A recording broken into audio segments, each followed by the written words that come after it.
சூப்பரான ஒரு investment property தாங்க ஒன்று சேலுக்கு வந்திருக்கு. நம்ம நத்தத்துலேருந்து ஒரு 7 கிலோமீட்டர் தொலைவு தாங்க. நல்ல ஒரு அருமையான இடம் தான்.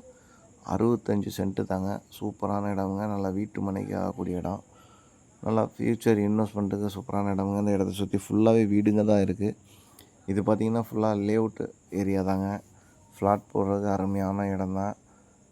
இது பக்கத்துலேயே பார்த்திங்கன்னா சென்ட்டு 2 லட்ச ரூபா வரையும் போயிட்டுருக்குங்க. இதுக்கு அவங்க கேட்கக்கூடிய விலைன்னு பார்த்தோம்னா ஒரு சென்ட்டு 1,20,000 ரூபா தான் சொல்லியிருக்காங்க. அதுவும் இறுதி விலை இல்லைங்க. விலை குறைக்கிறதுக்கு நிறைய வாய்ப்பு இருக்குது. இந்த இடம் எங்கே லொக்கேட் ஆகிருக்குன்னு பார்த்தோம்னா நம்ம நடுவனூர்ன்ற ஊரில் தாங்க லொக்கேட் ஆகிருக்கு. நல்ல ஒரு அருமையான ப்ராப்பர்ட்டி தாங்க. சுற்றி ஃபென்சிங் பண்ணி வச்சுருக்காங்க. நல்ல ஒரு பக்காவான பாதுகாப்பான இடம். இந்த இடத்த பார்த்திங்கன்னா சுற்றி ஃபுல்லாகவே வீடுங்கள்லாம் வந்துருச்சுங்க. நல்ல ஒரு அருமையான இடம் தான். இந்த இடத்துக்கு நேராகவே ரோடெல்லாம் இருக்குது. நல்ல ஒரு அருமையான இடம். தேவைப்படுறவங்க நேரடியாக வந்து இடத்த பாருங்கள். மீண்டும் ஒரு வீடியோவில் சந்திப்போம்.